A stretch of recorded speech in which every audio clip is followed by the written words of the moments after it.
Hello everybody, Flick here. It's time for yet another Let's Look At, and today we're taking a look at Pit People by The Behemoth, whose games I have covered in the past. They did Castle Crashers and BattleBlock Theatre. This is the next game in the line. It picks up where BattleBlock Theatre left off, although it plays entirely differently, and just like BattleBlock played entirely differently to Castle Crashers still. It has the trademarks of Behemoth games, the very particular art style they have, the fantastic music, and of course Will Stamper, the voice actor, who is fantastic. I have been following the development of this, but we'll talk a bit more about its kind of release method as we go here. But I bought this myself in the Steam sale, mostly just to support them because I want to see what they do next. To bury the lead, I am very positive about a few aspects of this game. One aspect I don't like at all, and sadly it's the main aspect, which is the gameplay, which is a great shame. But anyway, I have finished the game, but I did so by mainlining the main story. I did a couple of side quests, but mostly I ignored them because I don't like the combat, so I just wanted to see the story, which is very funny. It took me about 6 hours to do just the main story. And we're going to jump back into my completed save file because I believe it's allowing me just to do side quests that I missed. But the setup to this one is you play as Horatio, a humble blueberry farm salesman person, and the Space Bear, which you saw at the end of BattleBlock Theatre, crashed into Earth because he died and turned it all into a hexagonal based world where everything isn't quite right. Another Space Bear is now tormenting you by making your life difficult, killing your son, and generally just being an ass.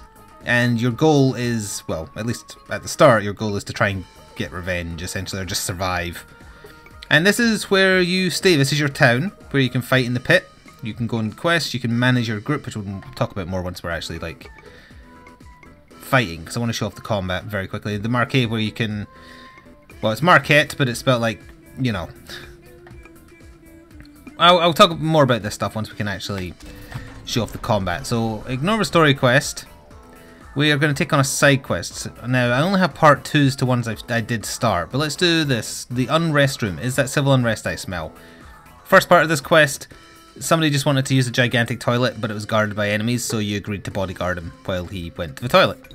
I don't know what part 2 is going to involve. We're going to see, and we'll hear a little bit of the... Well, it's not really voice acting, other than the narrator, which is Will Stamper, and he plays the Space Bear that's tormenting you. He was the narrator in BattleBlock Theatre, again, if you aren't familiar with his name. Other than him, everybody kind of talks like The Sims. They kind of just go like that. We'll hear probably as we explore a little bit. So this is the world map. You can get into miscellaneous combat, although I'm going to try and get into the combat just involved with the side quest. We can pick up some money as well. And if we get aggroed by an enemy we don't want to fight, we can shoot a rocket at them to stun them briefly. Although there are like super elite enemies and they are not stunnable. Now hopefully we don't have to go too far. Yeah, you heard the enemy there kind of make noise. I can bring up my map here for a second. I'm not sure where the side quest is. That is a side quest, but it's not the one we're doing. The map is just littered with them. There's a big skull. Oh, maybe it is that one then. Oh, it is. It's the toilet. Never mind. You are very large. I've never seen you before. That could be a like kind of New Game Plus type thing. Alright, so we'll see the setup to this quest and a little bit of story, presumably. And now onto the main conceit, the gameplay. Mayor Rump Trumpet. Now, people of Tinkletown. No, nothing. Aren't you supposed to be our mayor? Wait, no, nothing, sorry. I thought I said no. We want things clean now, and we really don't care how. Oh, hey, that rhymed. Oh, look at all this fertilizer everywhere. Tinkletown's crop population production, I can read, I promise, must be out of control. He's got a butt on his head, I just realised. Oh wait, I know, these strangers are cleanup crew I hired, yeah. Wait, you mean us? We're not cleaning up your town. Yeah, and besides, you live in a toilet. Isn't people's business kind of your business? Technically, no, pooping in Tinkletown is strictly prohibited. Well, that seems kind of silly. Listen, please. If you don't help soon, they'll... Our collective rage has overcome our ability to see reason. Oh no, they've become an angry mob. You've got to do something. And now the combat begins. And we'll hear one of the many tracks in the game that's awesome. Do your duty, clean up after that booty. So we don't actually have to defeat our enemies, we have to clean up the poop. This is like an Isaac mission almost. Okay, so they've got a bunch of different unit types. There's humanoid people and then there's monster types. My group has a magical unicorn and also a ghost. And there's kind of like a Pokemon aspect which could have been more interesting were the gameplay more interesting on top of that. In that you can buy cages from your Pit People town and the last enemy that's alive you can capture and they just join your ranks. And there's like journal entries for each one, a la the Pokédex. But the main thing I want to get out of the way is how this game was released. And I'm just going to move my units. Movement it's a little hard to sometimes track who you're controlling. It would be nice if it highlighted it along the bottom which character you're currently on. I mean, obviously if it's a unicorn the silhouette is very obvious, so it seems like it would have been an easy thing to do to me. But anyway, yeah, I'm going to move my units. We'll talk more in depth about the combat once I start trading blows with this group over here, but for now I'll just move them next to the poops so that they can start fighting with them. But yeah, this game was a staggered release in the sense that it was early access. You could buy into it early for a cheaper price, and as a result it's not an episodic release, but you know what I mean. Once content was ready, they released it when they were comfortable in a series of 6 updates in total across the time it was in early access. So that's why I didn't buy in, because I didn't want to play an unfinished game in this instance. I wanted to play the completed thing. And a lot of the game does come across like padding. And it's probably padding because they wanted to leave players something to do while they worked on the next bit of story. And it comes across, even if that wasn't the case, it comes across like that so very strongly. Anyway, once you lock in a move for everybody, you just hold your spacebar to end your turn, and then all your actions activate. I really wish the dog hadn't started barking like that right behind me. I try not to have jump scares in my videos. She heard a loud noise outside, I apologise. Sora, you don't need to do that. That was utterly unnecessary. She's got a pair of lungs on her though. She doesn't bark like that often. But when she does, you hear her. Again, sorry if that scared the crap out of you. I didn't mean to, although I guess it's kind of apt given what I'm doing here. To talk about combat then. So you move somebody, and then there's like warning signs for if something's going to happen. Now the thing with the combat is, I don't choose who attacks who. If there is 2 people equidistant to where I move this person, like say that enemy was there, I can't force him to hit the objective. He might just hit the guy. And the AI is not intelligent in its decisions. Like there's a lot of missions in the game where the goal to end the mission is kill this guy. And then it doesn't matter if you kill the trash mobs, you just have to kill that guy. So if you put a member of your team next to the target and a guy, he won't necessarily go after the one which will expedite completing the mission. It seems like it's entirely random. I don't want to believe that's the case, but it comes across like it is. And that plus the combat just in general, like I was looking at the Steam store page just to like double check the price it is and things like that before starting this video. It describes itself as fast-paced. The combat is glacially slow. It takes too long to do anything. Enemies aren't exactly tanky, it's just that you don't really do a lot of damage. So fights always feel like they drag on way too much. See, yes, to flushing your mess. So how many poops are left? 2 down there and 1 up there. Because again, we don't technically need to fight. Like, I'm going to move... This is Pipistrella. I'm going to move her there. And our choices for attack are either that or that. Now, she does less damage against flies. I don't remember why. So that hopefully will mean she prioritizes the poop. But if there wasn't a negative in play, she probably would have hit the person. Because they tend to, at least it seems, to overly prioritize people over objectives. Which makes no damn sense to me. I don't know why you're not allowed to pick who you attack. I don't understand any of the design decisions that went into the combat. I get that they wanted to try something different. They didn't want to just do another Castle Crashers or do a BattleBlock Theatre. They like trying different genres of gameplay wrapped around the things that are common in all their games, the art style, the music, etc. And Pit People just doesn't do it for me. Now, I think I am in the minority because it's sitting on very positive on Steam. So take my opinion with a grain of salt, but it doesn't work for me in that one regard. I have laughed out loud multiple times as we played this through on stream.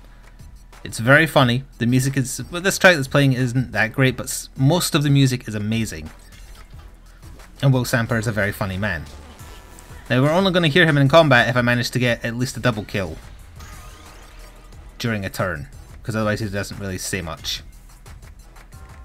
And that's part of the problem as well. There's not nearly enough of him, especially coming off the back of BattleBlock Theatre, where he was the narrator and he was talking essentially constantly.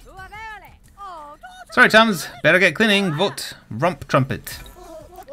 We will be heard. Clean up that turd. I mean, we've only got one more to go, right? Yeah. So that should be it. My poor unicorn is poisoned. That's fine. The Cupcake is my healer, and he heals by giving his own health to people. Now, granted, you can kind of position your people around the target such that there's no other option for who they want to attack, and in that regard, you could look at the game almost like a puzzle game. It's like, how do you try and guarantee you hit the target that you want to have hit? But if that is the intention, it's not well implemented.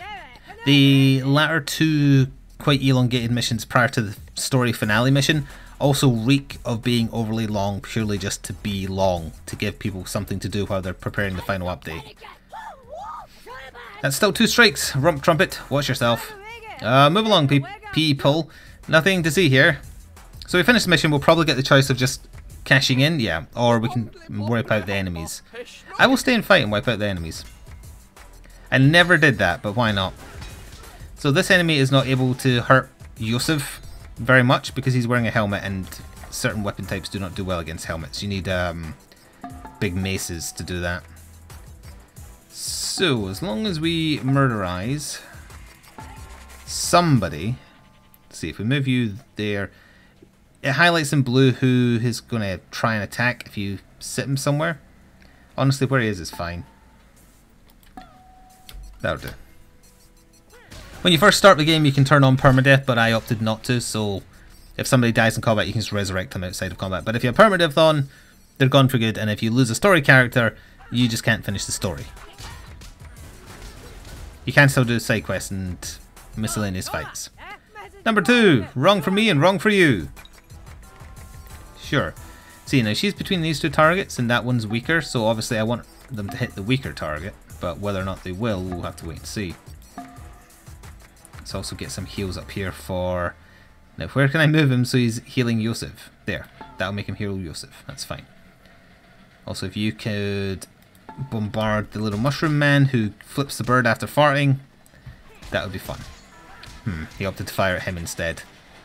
That's not who I wanted the unicorn to mortar at. He is a mortar unit. That's how you have to treat him. If an enemy is like point blank to him, he can't hurt them. So, did they kill that guy or not? I honestly don't know. Again, it's hard, especially when you're in a rumble like this where everybody's point blank with each other. It's hard to tell. I know it does a tick on like people you've fully moved with in a turn. Again, they need to find a way to make it more obvious who you're controlling. Like, there were so many times I forgot a person, or I thought I was controlling somebody else. Oh, there we go. That's probably the only Will Stamper line we'll hear in this. He is underutilized. So mostly they can pretty much stay where they are, except we'll move you over there, and... Oh, we can hit both of them if he moves there.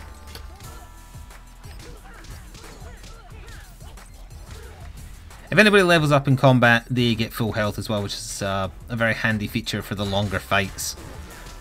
You get more health, damage, and defense when you level up. At least that's what a tutorial pop-up on a loading screen tells me, because the game never told me that once anywhere else, so it might also be a joke. It's really hard to tell with the behemoth.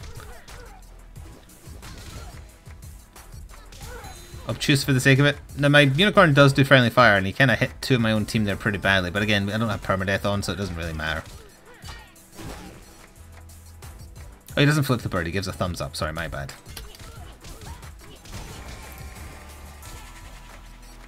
Okay, 2 left.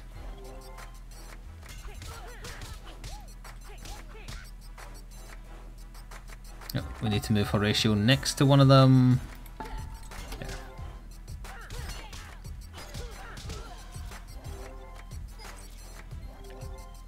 So they're taking a bit longer to die because they also have heavy helmets on, so I don't have any mace units. But we're just letting them do their thing. There's one. There's another. I did lose one of my units there, but it doesn't matter. So full price, Pit People. It's kind of like that. Alright, well, we heard a little bit more of him. The full price Pit People is £15.49, which sadly I think is overpriced. Now, I should be getting this up while the Steam sale's still on, I think, by like a day or two.